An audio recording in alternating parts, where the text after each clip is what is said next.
नमस्कार, मैं डॉक्टर विजय शुक्ल। दुनिया में किसी भी विचार की यात्रा सिर्फ दो तरीकों से आगे बढ़ती है। या तो वह क्रांति बनता है या वह अव्यवस्था पैदा करता है। क्रिप्टो करेंसी ने अपनी शुरुआत क्रांति की तरह की थी, लेकिन आज वह अव्यवस्था, भ्रम और उम्मीद तीनों के बीच झूल रहा है। यह कहानी सिर्फ बिटकॉइन या एथेरियम की नहीं है। यह कहानी उस दुनिया की है जिसने पहली बार माना कि पैसा सरकार की तिजोरी से नहीं, तकनीक की कोख से भी जन्म ले सकता है। लेकिन जैसे जैसे यह क्रांति आगे बढ़ी, वह खुद अपने शोर, अपने लोभ, अपने दावों और अपने गणित में उलझती चली गई। आज जब हम देखते हैं कि वैश्विक क्रिप्टो बाजार का मूल्य $3 ट्रिलियन से नीचे गिर चुका है और निवेशकों के लगभग 100 लाख करोड़ रुपए डूब गए हैं, तब सवाल उठता है, आखिर यह कहानी शुरू कहाँ हुई थी और यह जा कहाँ रही है। दरअसल 2008 की वैश्विक मंदी ने दुनिया की आर्थिक व्यवस्था का वह भरोसा तोड़ दिया था जो सदियों से बैंकिंग व्यवस्था पर टिके हुए थे। अमेरिका की बैंकिंग प्रणाली ध्वस्त हो रही थी, यूरोप डगमगा रहा था और दुनिया के करोड़ों लोग यह सोचने पर मजबूर थे कि क्या सरकारें और बैंक कभी विश्वसनीय हो सकते हैं। तभी इंटरनेट के अंधेरे कोने से एक आवाज़ आई, सतोशी नाकामोटो। आज तक कोई नहीं जानता कि वह व्यक्ति है, समूह है या एक कल्पना, लेकिन उसने एक दस्तावेज जारी किया, Bitcoin, a peer to peer electronic cash system. इस दस्तावेज ने कहा कि पैसा बनाने का अधिकार किसी सरकार, बैंक या संस्थान के पास नहीं होना चाहिए। यह अधिकार जनता के पास होना चाहिए और इसे संचालित करेगा एक ऐसा प्रणाली, ब्लॉकचेन, जिसे कोई एक संस्था, कोई एक सरकार, कोई एक व्यापारी नियंत्रित कर ही नहीं सकता। यह वही पल था जब लोगों ने पहली बार सोचा कि शायद पैसा सिर्फ नोट नहीं बल्कि कोड भी हो सकता है। बिटकॉइन कोई कंपनी नहीं थी, कोई मालिक नहीं, कोई कार्यालय नहीं। वह सिर्फ एक गणितीय प्रणाली थी जो पारदर्शी भी थी और अटूट भी। धीरे धीरे कुछ उत्साही लोग इसे अपनाने लगे, फिर यह उत्साह बढ़ता गया, समुदाय बनते गए और देखते देखते बिटकॉइन एक आइडल इन्वेस्टमेंट बन गया। सरकारों से स्वतंत्र, मुद्रास्फीति से सुरक्षित और सीमा रहित। लेकिन जैसे ही यह विचार मजबूत हुआ, लोग उससे उतना ही ज़्यादा जुड़ते गए। और जब लोग जुड़ते हैं तो वे अपनी उम्मीदें, अपने डर और अपनी लालच तीनों साथ लेकर आते हैं। क्रिप्टो का दूसरा अध्याय यहीं से शुरू हुआ। जहां पहले सिर्फ तकनीक थी, वहां अब व्यापार था। जहां पहले सिर्फ स्वतंत्रता थी, वहां अब मुनाफा था। जहां पहले सिर्फ विचार था, वहां अब दौड़ थी। और यह दौड़ धीरे धीरे जुए में बदलती गई। क्रिप्टो में हजारों कॉइन्स बनने लगे। कोई कह रहा था कि एक कॉइन दुनिया की एक बिजली बदल देगा, कोई दावा कर रहा था कि दूसरा कॉइन दुनिया की संपत्ति का डिजिटल रूप बन जाएगा।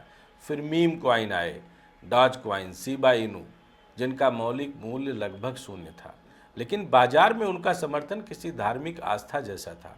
फिर एनएफटी आए, चवन्नी भर की डिजिटल तस्वीरें करोड़ों में बिकने लगी। फिर डेफी आया, जहां आपका पैसा आपके लिए काम करता दिखाई देने लगा, जबकि असल में जोखिम आपकी जेब में खड़े होकर मुस्कुरा रहा था। लेकिन इन सब के बीच सबसे खतरनाक चीज आई, लेवरेज ट्रेडिंग। पहले निवेशक अपने पैसे से खरीदते थे, अब वे 100 गुना तक उधार लेकर खरीदने लगे। यानी यदि आपके पास 1 लाख रुपए है तो आप 1 करोड़ की पोजीशन खोल सकते थे। ऐसा लगा जैसे बाजार में जादू की छड़ी आ गई है। लोग रातों रात अमीर हो रहे थे, लेकिन यह जादू नहीं बल्कि कर्ज था, और कर्ज हमेशा अपना बदला लेता जरूर है। जैसे जैसे बाजार बढ़ा, ऐसे वैसे निवेशक बढ़ते गए। कोई तकनीक समझे बिना खरीद रहा था, कोई मीम देखकर खरीद रहा था, कोई यूट्यूब वीडियो देखकर। और जब ऐसे निवेशक बढ़ते हैं तो बाजार स्थिर नहीं रह सकता। फिर आया वह दौर जिसे मास डिलीवरेजिंग कहा गया, उधार लेकर खरीदने वालों का निरंतर सफाया। जब क्रिप्टो बाजार बूम पर था तो लेवरेज ट्रेडिंग ने उसे आसमान पर पहुंचा दिया, लेकिन जब गिरावट आई तो यही लेवरेज उसके गले में फंदा बन गया। एक्सचेंजों ने लाखों पोजीशन लिक्विडेट कर दी, हेज फंड्स ने अपनी हिस्सेदारी काट दी, डिफाई प्रोटोकॉल्स में कोलेटरल टूटकर गिर गया। और यह सब इतने बड़े पैमाने पर हुआ कि दुनिया भर से पैसा एक साथ गायब होने लगा। इस बार बाजार गिरा नहीं था, ध्वस्त हुआ था। $1 ट्रिलियन की वैल्यू रातों रात मिट गई। भारत में ही लाखों निवेशकों के लगभग 100 लाख करोड़ रुपए डूब गए। किसी की उम्र भर की कमाई गई, बचत चली गई। कोई उम्मीद लेकर आया था, वह कर्ज लेकर बैठ गया। किसी ने क्रिप्टो की आज़ादी में भविष्य देखा था, वह मार्केट के लाल निशान को स्क्रीन पर देखते हुए समझ रहा है कि आज़ादी और अव्यवस्था के बीच सिर्फ एक बारीक रेखा होती है। लेकिन सवाल यह है कि क्रिप्टो गिर क्यों रहा है? सिर्फ बाजार गिरने से इतना बड़ा नुकसान कैसे हो सकता है? जवाब सरल भी है और कठोर भी। क्रिप्टो की नींव तकनीक पर है, लेकिन उसका ढांचा लालच पर है। बिटकॉइन की अवधारणा ईमानदार थी, एथेरियम की अवधारणा क्रांतिकारी थी, लेकिन इन दो जेन्युइन प्रोजेक्ट्स की आड़ में हजारों बेकार प्रोजेक्ट्स खड़े कर दिए गए। वे सिर्फ इन्वेस्टर्स के पैसे निकालने का माध्यम थे। दुनिया में जितने फ्रॉड आईसीओ हुए हैं, उतने शायद किसी भी वित्तीय व्यवस्था में नहीं हुए। और जब धोखा आधार बनकर खड़ा हो तो उसका भविष्य सुरक्षित नहीं रह सकता। लेकिन इस कहानी का दूसरा पक्ष और भी बड़ा है। सरकारें क्रिप्टो से डरती हैं। यह डर सिर्फ टैक्स ना मिलने का नहीं है, यह डर सत्ता के भविष्य का है। अगर जनता सरकार का पैसा छोड़कर बिटकॉइन को अपनाने लगे तो देश की मौद्रिक नीति खत्म हो जाएगी, रिजर्व बैंक बेकार हो जाएंगे, सरकारें अपने देश की आर्थिक दिशा नियंत्रित नहीं कर पाएंगी। इसलिए सरकारें क्रिप्टो को खत्म नहीं कर रही, वे उसे अपने तरीके से कैद कर रही हैं। भारत ने 30% टैक्स लगाया, अमेरिका एएमएल कानून लेकर आया, यूरोप ने स्टेबल कॉइन्स पर सख्ती की, चीन ने बाइनेंस को देश छोड़ने पर मजबूर कर दिया, यूएई ने इसे नियंत्रित बैंकिंग सेक्टर बना दिया। दुनिया भर में हर देश क्रिप्टो को नियंत्रित स्वतंत्रता देना चाहते हैं, यानी जनता को लगे कि वे आज़ाद हैं, लेकिन असल में सब कुछ सरकार के नियंत्रण में रहे। यह वही मॉडल है जिसे तकनीकी भाषा में कहा जाता है रेगुलेटेड फ्रीडम। इसके पीछे असली कारण यह है कि सरकारें समझ चुकी हैं कि क्रिप्टो को खत्म करना असंभव है। ब्लॉकचेन को आप बंद नहीं कर सकते। बिटकॉइन का कोई कार्यालय नहीं है जहां छापा पड़ सके, उसका कोई सर्वर नहीं है जिसे बंद किया जाए, उसका कोई मालिक नहीं है जिसे गिरफ्तार किया जाए। वह विचार है, वह मैथमेटिक्स है, वह नेटवर्क है, और विचार कभी मरते नहीं हैं। इसलिए सरकारें अपना रास्ता चुन रही हैं। वे क्रिप्टो का मुकाबला नहीं करेंगी, वे अपनी खुद की क्रिप्टो बनाकर उसे मुख्य धारा में लाएंगी। यही कारण है कि चीन ने डिजिटल युआन लॉन्च किया, यूरोप डिजिटल यूरो ला रहा है, भारत ई रुपए को बढ़ा रहा है।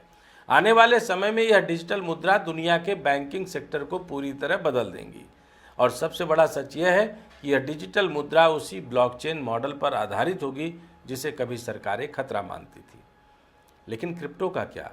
उसका भविष्य सिर्फ सरकारों से तय नहीं होगा, इसका भविष्य तय होगा तकनीक, ट्रस्ट और ट्रेंड से।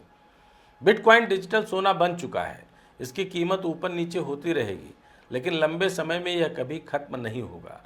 एथेरियम इंटरनेट का नया इंजन बन चुका है। DeFi, NFTs, AI applications, smart contract सब इसी पर बन रहे हैं। यह भविष्य की डिजिटल अर्थव्यवस्था की रीढ़ बनने की क्षमता रखता है। लेकिन बाकी 90% आल्ट कॉइन्स का भविष्य अंधकारमय है। इतिहास बताता है कि हर क्रिप्टो क्रैश में हजारों कॉइन्स मरते हैं, और इस बार भी वही होगा। जो कॉइन्स सिर्फ प्रचार पर टिके हैं वे मिट जाएंगे, जिनकी उपयोगिता है वे बचेंगे, एक्सचेंज और ज़्यादा ताकतवर बनेंगे। बाइनेंस और कॉइन बेस जैसे प्लेटफॉर्म भविष्य के बैंक बन जाएंगे, और क्रिप्टो ट्रेंडिंग धीरे धीरे एक नियंत्रित बाजार बन जाएगी, जैसे शेयर मार्केट है। इस पूरी कहानी का निष्कर्ष यह है कि क्रिप्टो ना तो धोखा है और ना ही भविष्य का अकेला सितारा। यह एक ऐसी तकनीक है जो दुनिया को बदलने की क्षमता रखती है, लेकिन इसे समझे बिना इसमें कूदना आग में कूदने जैसा है। क्रिप्टो का रास्ता कठिन है, उतार चढ़ाव भरा है, भ्रमों से भरा है, लेकिन यह रास्ता खत्म नहीं होगा, यह विकसित होगा। क्रिप्टो की सबसे बड़ी विडंबना यह है कि लोग इसे पैसे कमाने का माध्यम समझते हैं, जबकि क्रिप्टो की शक्ति इसकी तकनीक में है, ना कि उसकी कीमत में। क्रिप्टो की पूरी कहानी आसान तरीके से 3 तरीके से आपको मैं समझा सकता हूँ कि पहले लोगों ने सरकारों पर भरोसा खोया, फिर लोगों ने कॉइन्स पर भरोसा कर लिया, और अब सब लोग टेक्नोलॉजी पर भरोसा करना सीख रहे हैं। दुनिया का पैसा अंततः वहीं जाएगा जहां सुरक्षा, पारदर्शिता और स्वतंत्रता का संतुलन मिलेगा। यह संतुलन अभी दूर है, लेकिन क्रिप्टो उसी दिशा में बढ़ रहा है, और यह कहानी अभी खत्म नहीं हुई, यह तो शुरुआत है उस अध्याय की जहां पैसा अब सिर्फ नोट नहीं बल्कि कोड होगा। जय हिंद, जय भारत।